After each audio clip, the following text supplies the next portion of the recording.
Pria ini sedang berpura-pura menjadi hantu untuk menakut-nakuti orang. Hanya karena ingin menghemat uang untuk naik taksi. Setelah masuk ke dalam mobil dia sengaja melebarkan suaranya. "Terima kasih, pergi." Lalu dia cepat-cepat berjongkok. Dan mengoleskan tepung di wajahnya. Ditambah menjulurkan lidah. Mobil mulai. Seluruh badan juga berayun bola-balik. Memang benar-benar menakuti pengemudi sehingga kehilangan jiwanya. Keringatnya keluar seperti hujan. Sebenarnya Pibao sedang duduk di atas skateboard. Sayangnya, ada patroli polisi di depan. Dia dengan cepat menyuruh untuk menghentikan mobil. Lalu beri dia uang dunia bawah. Bayar kelebihannya. Pengemudi itu ketakutan dan bergegas mengembalikan uang kepadanya. Tapi Pibao mengkritiknya bahwa uang itu sedikit. Uang kertas ini 1000 yuan.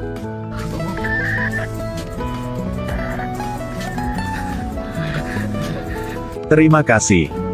Polisi merasa situasinya tidak benar. Mereka bergegas untuk memeriksa. Apa yang terjadi? Ada hantu. Ada yang kabur. Polisi pun langsung melakukan pengejaran. Pibao berlari seperti orang gila. Tapi dia tiba-tiba tersandung cabang pohon dan jatuh. Dia dengan cepat menggunakan siluman. Tidak diduga, dia benar-benar bisa melewati kontrol polisi. Tetapi ketika dia bangkit, polisi tiba-tiba datang kembali. Inilah polisi. Inilah hantu. Aduh, hantu ya. Aku sangat takut. Tapi di belakangnya sebenarnya muncul hantu terbang. Kedua polisi itu ketakutan dan lari. Pibao menoleh untuk melihat. Dia melihat batu nisan kakeknya. Kakek Pibao adalah seorang penjudi ketika dia masih hidup. Setelah dia meninggal, tidak ada perak yang tersisa. Dia melihat batu nisan dan mengutuk. Katakan dia orang yang tidak berguna. Bahkan Tuhan tidak bisa menahan amarah ketika mendengar hal ini. Kilatan petir menyambar, hampir membunuh Pibao. Dia pulang tapi dia masih belum habis marah. Bahkan marah pada ayahnya. Kim Bao juga tidak memanjakan anaknya. Dia bergegas untuk menamparkan anaknya. Lalu dia mengambil tongkat.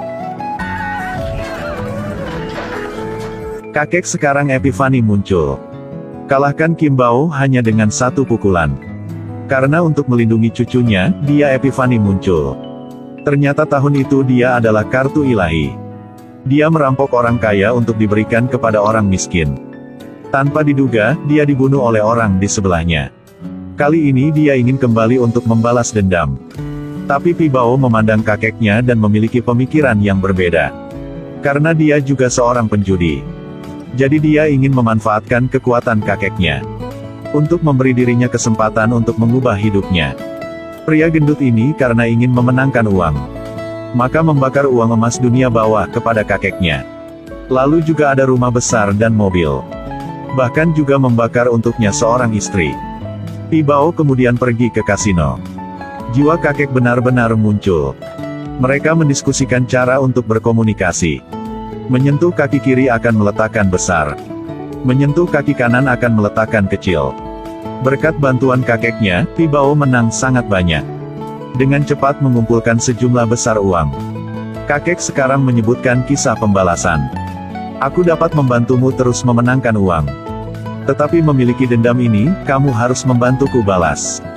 Jika bisa terus menang seperti ini, aku bisa membalas dendam apapun yang kamu inginkan. Kakek segera mengajak Pibao untuk bermain lotre. Di bawah pengaruh sihir. Pibao memilih nomor 1, 2, 3, 4, 5, 6, 7. Tanpa diduga memenangkan lotre nyata. Dia mengambil uang itu dengan senang hati. Tapi dia tidak tahu berterima kasih. Dia tidak hanya tidak membantu kakeknya membalas dendam. Tetapi juga ingin mengirim kakeknya pergi. Paman seperti itu diundang untuk datang. Dia mati karena putus hidupnya. Dia segera mendirikan mezbah untuk pengorbanan. Tapi dendam kakek terlalu berat. Jika dia tidak bisa membalas dendam maka dia tidak akan pergi. Dia memutuskan untuk menghancurkan jiwa kakeknya lagi. Membuatnya tidak dapat bereinkarnasi.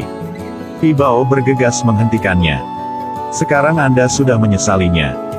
Dia adalah iblis. Jika tidak membalas dendam, dia akan benar-benar menghilang. Kebenciannya terlalu kuat sehingga dia akan menyakiti orang biasa. Dia tidak mendengarkan sarannya dan melanjutkan casting sihir. Untungnya, Kim Bao muncul tepat waktu. Dia menggunakan alat pemadam api untuk menyelamatkan ayahnya. Kakek tidak punya cara lain, jadi dia memasuki jiwa Pi Bao. Untuk menunjukkan kepadanya bagaimana dia sudah mati. Tahun itu dia merampok orang kaya dan memberikannya kepada orang miskin. Dia ditipu oleh temannya Giatan. Dia ditembak mati. Sementara itu Giatan menjadi kaya. Benar-benar bajingan. Pi Bao setuju untuk membantu kakeknya membalas dendam. Untuk bergabung dengan elit. Dia pergi untuk memperbaiki pakaiannya. Juga mencari pacar, Lily. Tanpa diduga, dia diekspos oleh Giatan. Kakek dengan tergesa-gesa memasuki jiwa Pi Bao. Uang yang kamu berhutang kepadaku harus dikembalikan kepada anak-anakku.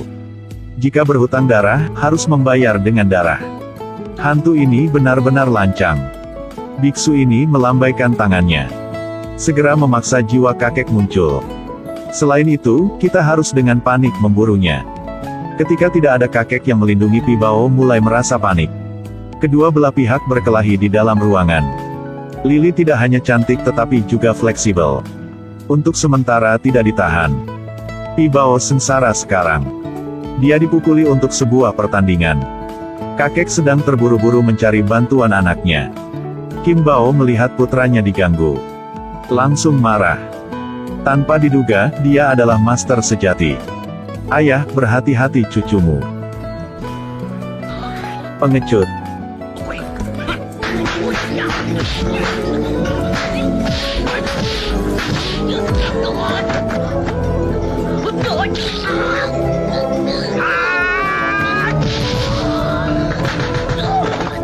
Hanya dengan 2-3 pukulan. Membuat lawan menangis mencari ibunya. Kemudian dia menghabiskan 10 detik dalam hidupnya. Untuk memukul biksu sampai mati. Kakek akhirnya berani muncul jiwanya. Melihat situasinya tidak stabil, Giatan dengan cepat mengakui kejahatannya. Tidak terduga cucu itu membalikkan wajahnya. Dia langsung marah hingga mati. Cucu menyiapkan mengambil uang untuk melarikan diri. Lily melihat itu. Dan menendangnya. Terbang langsung ke kolam. Selamatkan aku tidak bisa berenang. Biarkan kau mati, jalan. Kakek telah berhasil membalas dendam. Dia dengan senang hati pergi bereinkarnasi. Pi Bao juga menemukan pacarnya Lily. Ini benar-benar keren. Dalam film ini, karakter Hong Kim Bao memainkan 3 peran sendirian. 3 orang dengan 3 kepribadian yang sangat bertolak belakang. Benar-benar sangat bagus.